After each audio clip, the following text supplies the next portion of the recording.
A fundamental part of the pressure for censorship and deplatforming here on social media is the fear or apprehension that allowing people with dangerous ideas to come on social media will normalize those dangerous ideas. And the normalization is not something done by the broadcaster, it's something done by the audience. And this hasn't changed since the days of print media, long before there was such a thing as the internet or video sharing over the internet. Why are people afraid of allowing Onision to be on YouTube? Why do people want to deplatform Onision? Why are people afraid of allowing left-wing political radicals, communist extremists to be on YouTube? Part of the fear is that in the same way that a person who eats bacon and eggs for breakfast every day can come on YouTube and find a medical doctor who's willing to tell them through the camera, who's willing to reassure them that there's nothing unhealthy about eating bacon and eggs every day. Footnote, it's extremely unhealthy to eat bacon and eggs every day. It's extremely unhealthy to eat bacon and eggs ever. But nevertheless, here on the internet, here on social media, you can find reassuring excuses for your own bad behavior. You can have a completely artificial and false sense of community, and then within that phony community, you can feel that you're normal. It's normalizing for you because you've sought out, selected, and invested authority in those voices, right? So, I mean, someone who wants to lead the same kind of lifestyle Onision leads in terms of his sex life can find and fasten onto an example like Onision. And even if Onision is coming on camera and lamenting that his life is a disaster, that he's allowed his sex life to destroy him, even if he's lamenting that now he wants to go back to monogamy and just be with his wife, whom he calls his husband, even that people can react to in this normalizing, self-justifying way. This danger, I mean, what can I tell you? This defect in human reasoning, it existed long before the internet. My father was a compulsive liar, or worse. He was some kind of mythomaniac. He lied to everyone constantly. And I can remember one conversation one of many conversations where I challenged him on this directly. And I said to him, look, this is not normal behavior. The way you lied to me and the way you lied about me, I mean, as from father to son, that is not normal behavior. And you did this your entire life. You know, when I was a child, when I was a teenager, when I was in university. And you know who he answered back? He pointed to a famous Broadway play called Death of a Salesman. For his generation, that was an incredibly famous script. It was performed as a play. It was made into a hit movie. I think that movie won a bunch of Academy Awards. So today, that may not be that famous for people in the audience, but for your parents and grandparents, they all knew this hit play, Death of a Salesman. And my father justified his own behavior as normal by saying that he was no different from Willy Loman, the main character in Death of a Salesman. The main character of Death of a Salesman is a compulsive liar. He lies to everyone constantly. And the play or the movie, it doesn't celebrate this. It doesn't present it as something normal or positive or good. It is presented as pathetic and tragic. And we're really shown a father compulsively lying to his own son, to his own sons, plural. He has several sons in the film. We're shown a father manipulating and deceiving his sons for his own kind of ego reasons. In some ways, it's a psychologically stirring and disturbing portrait of a certain type of personality. All right? And my father finds that play, finds that movie, and latches onto it and uses it to normalize himself. And he said to me, deadpan serious, that, you know, this shows that his type of behavior is normal and always has been normal. He looked for that throughout the political history of humanity, in fiction and nonfiction. He looked for characters he could relate to. In the same way that someone trying to justify eating bacon every day can come on YouTube and find the one medical doctor out of 10,000 who will lie to you and say that bacon is healthy, that eggs is healthy. There are medical doctors who say cholesterol is healthy. It's just not true. It's just not true. But sure, you can find one doctor out of 1,000 or maybe one doctor out of 10,000 who genuinely believes that, genuinely has that erroneous belief. And then people can latch onto that and normalize their own behavior. I'm going to come back to Anissian and his sex life. When I look at the left-wing extremists within the Bernie Sanders camp who've just been exposed, look, these people are not real gangsters. These people are not real revolutionaries. Real gangsters do not come on social media and talk about doing dirt. That part of their lives is secret. They don't talk to anybody about it, ever. They take it to their graves, or maybe they talk about it as old men when they're retired, okay? People who do real things do not come on social media and talk about it. Likewise, people who would actually be organizing and engaged in the kind of illegal revolutionary activities these guys are talking about, or say communist espionage or what have you, they do not talk about it. So what are we looking at when we see what I think of sincerely? I think of these people sincerely as dangerous. Dangerous people with dangerous ideas on the left-wing extreme who are coming on YouTube. I think I'm looking at people who have normalized this behavior through watching YouTube videos of other left-wing extremists. They've repeated this script again and again, all this stuff about gulags and guillotines and burning down cities and the workers taking over the means of production. They have a whole script, and they've found other people they can talk to, in chat forums, in Reddit groups, Discord servers, Skype, but, social media like YouTube and YouNow and live streaming. They found those few other people they can latch onto. And again, you can't even blame the broadcaster entirely, because most of this is coming from the audience. It's the audience reaching out to that, latching onto it, and normalizing that behavior. And it doesn't even matter to them with their mentality if what's being depicted is a tragedy and a failure. They will look at the total failures of communism. They'll look at millions of people starving to death. It's just total failure. And they will treat it in their minds as a positive example to justify their own attitudes, to justify their own passions, if you like, to justify their own bad behavior, in the same way that my father is able to completely overlook that the death of a salesman is not a happy story. It's not a comedy, it's a tragedy. Specifically, it's the tragedy of a guy who is living a lie, lying to himself, lying to others, very deceptive, manipulative, a compulsive liar, whatever you want to say. That it's showing how tragic that mentality, how horrible this life is, and how it, in many ways has a kind of dementing and awful effect on his sons, on his own children. My father finds that play, and he finds it in a justification with the fact that he lied to me.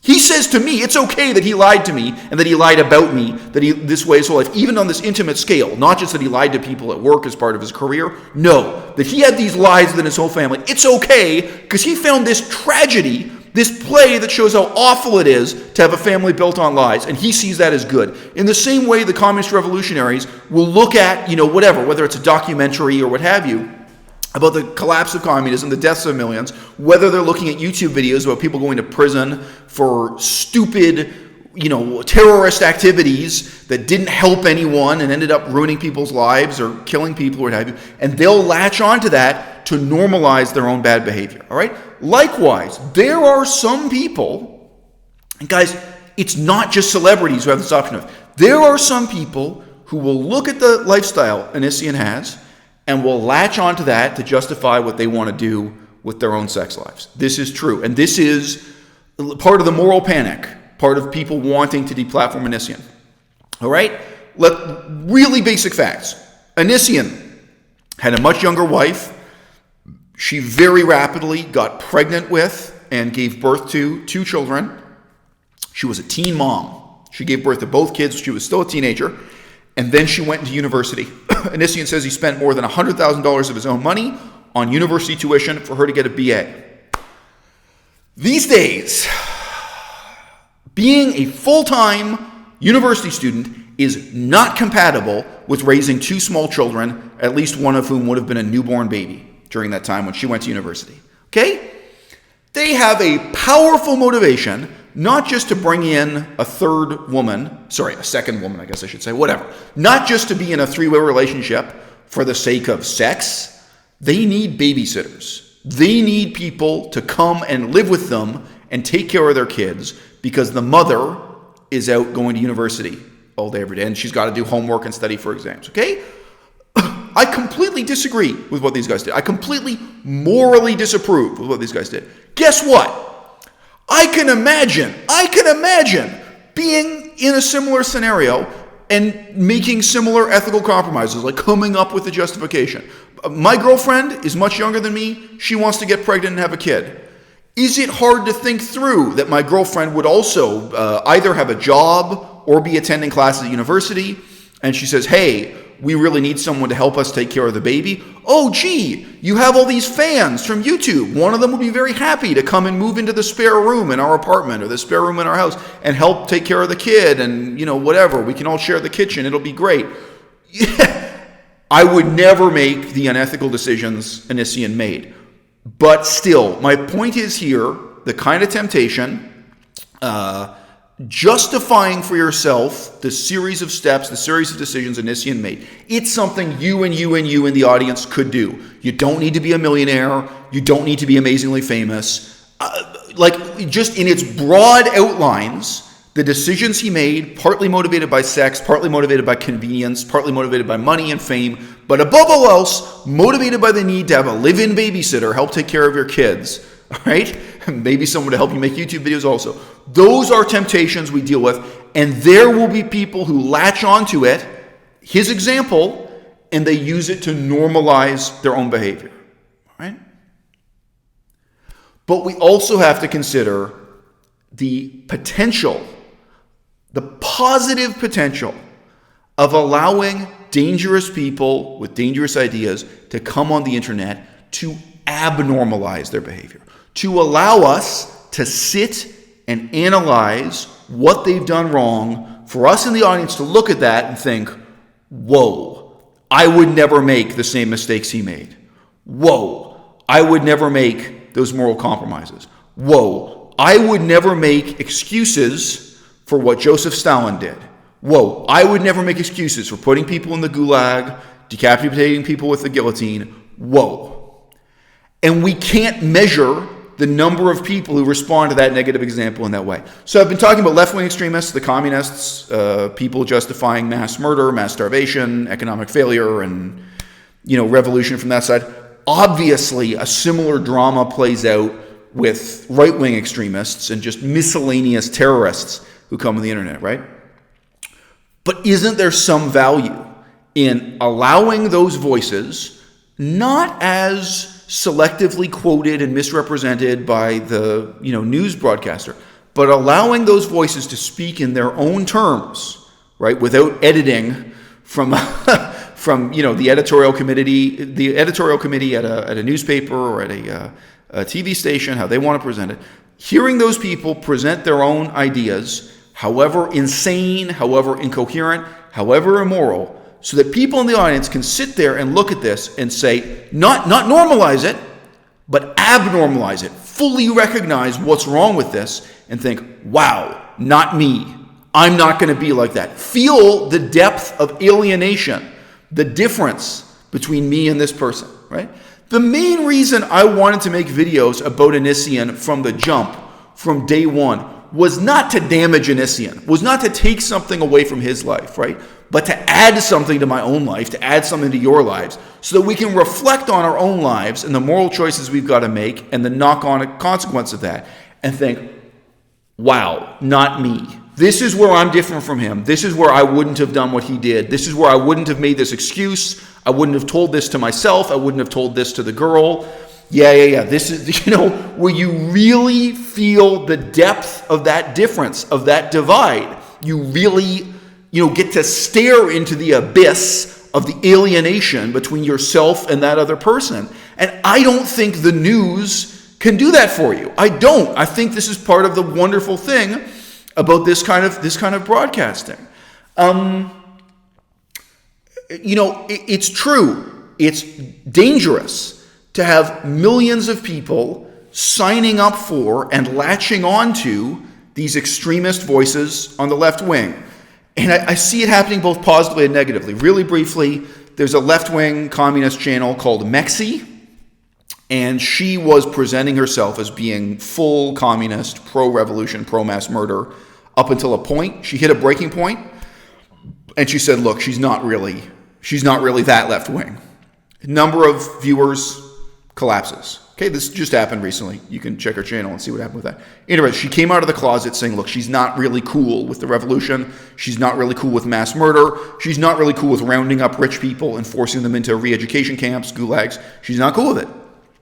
She admits that, and we see her audience collapse from like 30,000 people a video to 10,000, 12,000, something. Okay. On the other hand, I see a channel that is overtly pro-violence called Non-Compete. And I see his audience growing and growing, and he openly says that what he wants is to destroy democracy, to destroy capitalism. He wants to force people into re-education camps. He says he'll abolish the police, but then if you listen to what he's saying, he's only going to replace the police with an even more tyrannical and terrible form of social policing, where it's going to be a citizens committee that goes around and does all the things the police do and much more, and puts people into prisons for their thought crimes and so on. This is just reinventing tyranny with new names, new nomenclature, new labels put over the Gestapo, put over, the Russian public security forces. In Russia, they kept changing the name every couple of years because the Cheka and, the earlier terms became notorious. So they kept putting a new name on it until you end up with the KGB in the end. These are new names for familiar forms of tyrannical oppression, all right? I see the danger in it, and I have directly spoken to and interacted with the type of people who were just exposed by Project Veritas within the Bernie Sanders campaign who have really normalized this script. A script that ethically and morally is tantamount to being a Nazi. It's morally equivalent to being a Holocaust denier and being pro-mass murder and pro-genocide. It's that bad. We're talking about left-wing extremism so bad, it's comparable to right-wing fascist extremism. No doubt. Okay? It's a huge danger. But how do we measure the value of allowing dangerous people with dangerous ideas to be here on the internet as a negative example for us to respond to analytically and negatively? Because 99% of the audience goes to see Willy Loman, Death of a Salesman. It's the drama I mentioned earlier. 99% of the audience goes to see that play or goes to see that movie and thinks, wow, this shows the tragedy of living a lie, of lying to your own children, of being manipulative, of being caught in this myth-making mentality. Wow, the moral of this story is, I have to be honest even when it hurts me, even when it's inconvenient for me. The moral of this story is, it's so important to be honest with yourself and others, even with your own family, even on the intimate scale, or else this is the tragedy that plays out, right? Like optimism isn't an excuse for dishonesty, right? You have to face up to the reality of your life, economically, in the business world, and also on the intimate scale of husband and wife, father and son. That's the moral of the play. 99% of people understood that. And my father is part of the lunatic 1% or less who take the exact opposite moral of the story. All right? If we have real freedom of speech for people to upload their experiences with communist extremism, right-wing extremism, every kind of bad and dangerous idea, if we have the freedom for Anissian to upload his ridiculous experience with destroying his marriage, with letting his sex life destroy his whole life and so on, if we have that freedom, then we also have the positive potential for you and I in the audience to learn from that negative example and live our own lives from this day forward accordingly.